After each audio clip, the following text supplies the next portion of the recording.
Perched above the spectacularly blue waters of the Adriatic, it is one of the most perfectly preserved citadels in the world.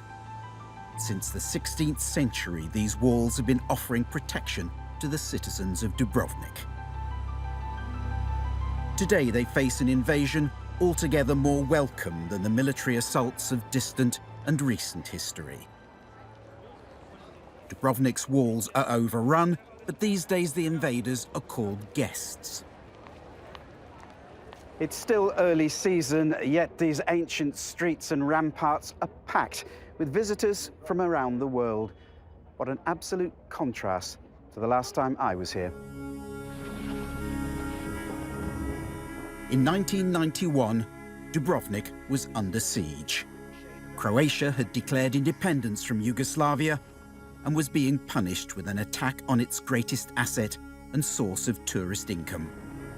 My ITV News team was inside the siege, the only ones to capture its darkest hours. They warned the Croatian garrison, surrender or face the consequences. Few people in the world would have realized that this was what they meant by consequences. 28 years on, I'm returning to a familiar location. Every old war correspondent has a favourite frontline hotel. We're about to enter mine. The Hotel Argentina, home to the world's press, covering the siege of Dubrovnik. And they don't get much more frontline than this, because that hill's called Jakovica, and on top of it you could see the Yugoslav National Army's big guns firing into the city. At times it sounded like the battle was being fought outside my bedroom door. Diplomats and refugees shared our temporary home, where a pianist helped recreate the spirit of the Blitz with traditional songs to drown the gunfire. I'm about to be reunited with two of the hotel workers who looked after us. So good to see you. So good to see you. Pleasure.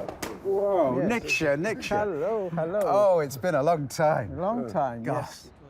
Niksha and Bojo, who found themselves thrown from the front desk to the front line in a way none of us anticipated. It was a big surprise for us. Nobody was thinking that they are going to attack Dubrovnik at all.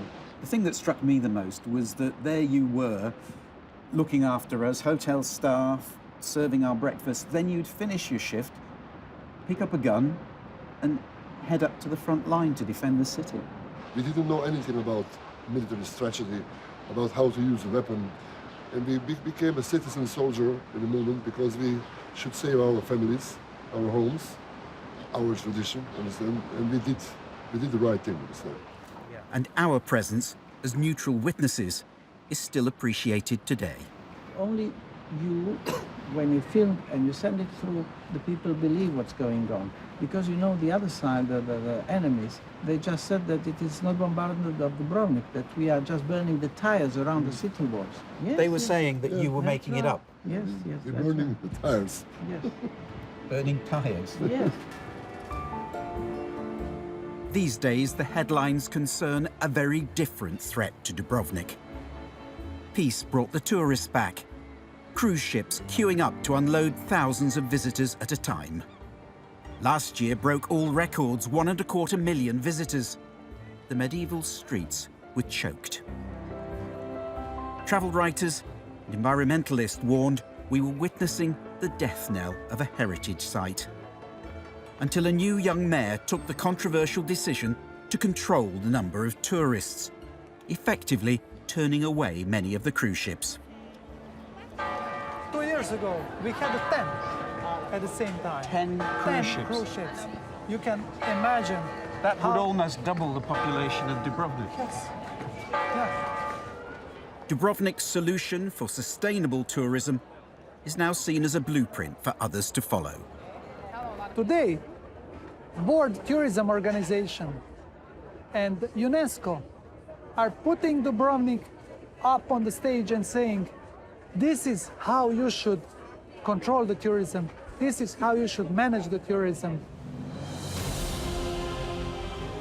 Many come to Dubrovnik today to walk on the set of the universally popular Game of Thrones TV series. Have you seen 7 seasons of Game of Thrones? Ivan was among the first guides to offer devotees a tour of the Game of Thrones sites. Now there are 200 licensed guides. On the steps infamous for the TV series Walk of Shame, he agreed with controlling visitor numbers. You saw it brought lots of the people. Even the people who never seen Game of Thrones are now coming to Dubrovnik because they heard about Dubrovnik. If you saw me 10 years ago, I would tell people like, please tell your friends to visit Dubrovnik. It's amazing. You're gonna love it. And now I'm telling people, sometimes joking with them, like, tell your friends that you didn't like Dubrovnik, like go somewhere else. Today's prosperity, of course, came at a price. And a few feet from the hustle and bustle, there's a quiet room where they remember those who lost their lives defending the city. Men like Mario Pezzi, restaurant and bar owner, who I spent time with just hours before his death. To meet Mario, we had to climb a mountain, a journey I'm repeating today. He and a small group of citizen soldiers manned the old Napoleonic fort on Mount Surge. It was the Croatian defenders' most important position. Whoever controlled these heights controlled the city below.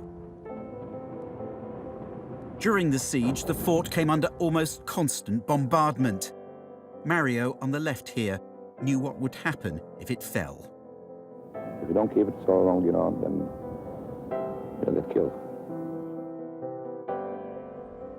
Today, I'm meeting Mario's two daughters at the place where he was shot dead a few hours after I left him. Mara and Claudia were teenagers then. It was terrifying because first it's like the movie, the planes, you know, the bombs and everything. To Dubrovnik, Mario was a successful entrepreneur. To his girls, he was an indestructible father. Rambo, they called him. I always told, you are like a Rambo.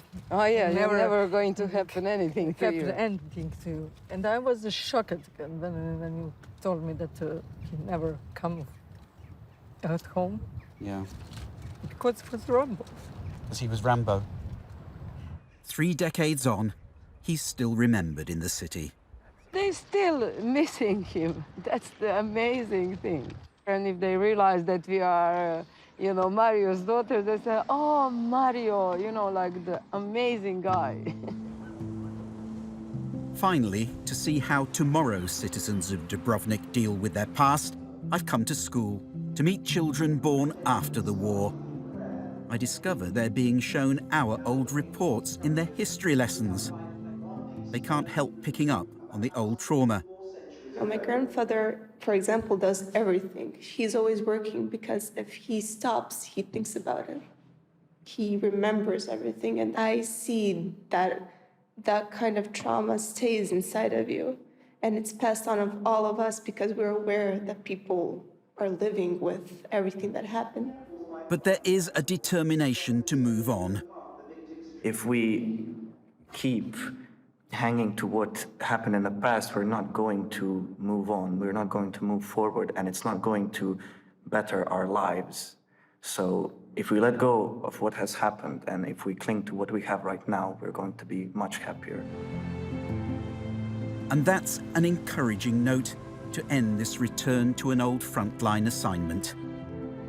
As reporters and eyewitnesses to history, we try to remain neutral and unattached, but it's not always easy when conflict is so one-sided.